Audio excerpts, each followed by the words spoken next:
नमस्कार मंडळी. होळी या सणाचे धार्मिक तसेच आध्यात्मिक महत्त्व हिंदू धर्मात विशेष मानले जाते.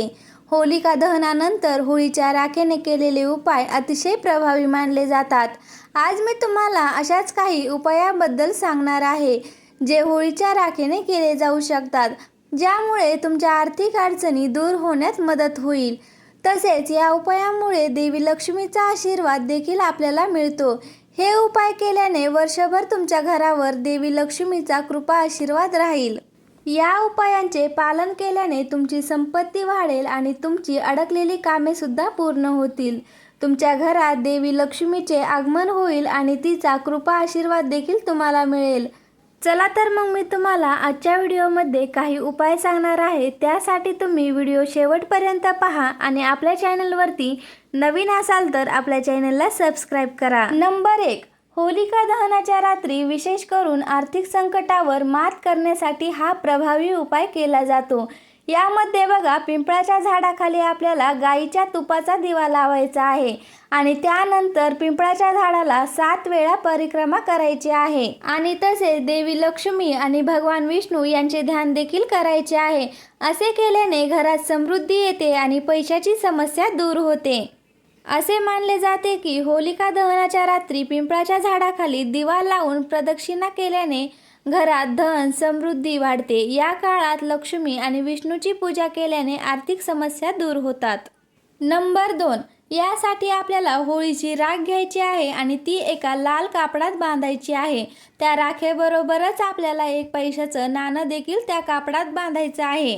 लाल कपड्यात बांधलेली राख कायम पैसे असलेल्या ठिकाणी म्हणजे तिजोरी, कपाट किंवा तुमच्या पैशांचा गल्ला, ड्रॉवर या ठिकाणी ठेवावी. यामुळे पैशाचा ओघ कायम राहील आणि उत्पन्न देखील वाढेल.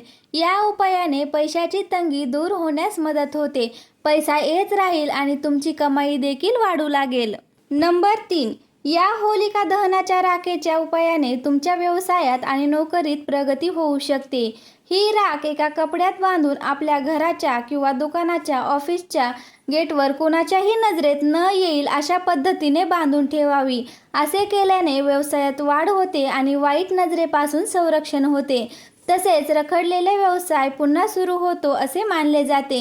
यासोबतच नकारात्मक ऊर्जाही निघून जाते आणि तुमची संपत्ती वाढण्यास मदत होते. नंबर 4. हा उपाय अशा लोकांसाठी आहे ज्यांचे पैसे एखाद्या ठिकाणी अडकल्याने ते कर्जबाजारी आहेत किंवा ज्यांना सतत आर्थिक नुकसान होत आहे. या उपायाने अडकलेले पैसे परत मिळू शकतात. जर कोणी तुमचे पैसे परत केले नाहीत तर होळीच्या रात्री हा उपाय करून पहा.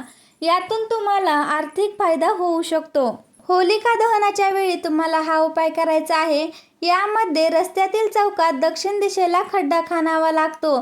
त्यात 3 गोमती चक्रे घातल्यानंतर पैसे घेणाऱ्याचे नाव घ्यावे लागते. मग खड्डा माती टाकून बंद करा आणि मागे न वळता घरी परत या. असे केल्याने पैसे लवकर परत मिळू शकतात. नंबर 5. होलिकेच्या दहनानंतर तिच्या अस्थि कलशाचे विशेष महत्त्व आहे. ही राख घरात शिंपडल्याने नकारात्मक ऊर्जा दूर होते आणि घरात शांतता नांदते. घरातील वादविवाद, भांडणे संपतात आणि कुटुंबात प्रेम वाढते. वास्तुदोषही यामुळे दूर होतात. या राखेने स्नान केल्याने ग्रहांचा अशुभ प्रभाव कमी होतो. नंबर 6. जर तुमच्या घरात एखादं लहान मूल सतत आजारी पडत असेल तर होळीची राख एका कपड्यात बांधून त्या मुलाच्या उशाशी ठेवा आणि त्या मुलाच्या कपाळाला देखील लावा. त्यामुळे सुद्धा तुम्हाला फरक दिसून येईल. नंबर 7. होळीची राख तुळशीच्या रोपाजवळ टाकल्याने घरात समृद्धी येते, आनंद आणि सकारात्मक ऊर्जा वाढते असे मानले जाते. नंबर 8. होळीची राख शेताच्या बांधावर टाकल्याने किंवा मग शेतात कोणत्याही कोपऱ्यात थोडीशी टाकल्याने पिकांची वाढ चांगली होते आणि उत्पन्न देखील वाढते. नंबर 9. कर्जमुक्तीसाठी होळीच्या राखेची छोटी पुडी बनवून ती देवघरात ठेवली तर कर्जातून सुटका होते. नंबर 10. मुलांच्या अभ्यासात प्रगती व्हावी म्हणून त्यांच्या अभ्यासाच्या टेबलजवळ थोडी राख ठेवली तर त्यांची एकाग्रता वाढते असे मानले जाते. तर मंडळी, कसा वाटला तुम्हाला आजचा व्हिडिओ मला कमेंटमध्ये नक्की सांगा. आवडला असेल तर लाईक करा आणि व्हिडिओ जास्तीत जास्त लोकांपर्यंत शेअर करा आणि असे छान छान माहितीपूर्ण व्हिडिओज पाहण्यासाठी आपल्या चॅनलला सबस्क्राईब करा. धन्यवाद.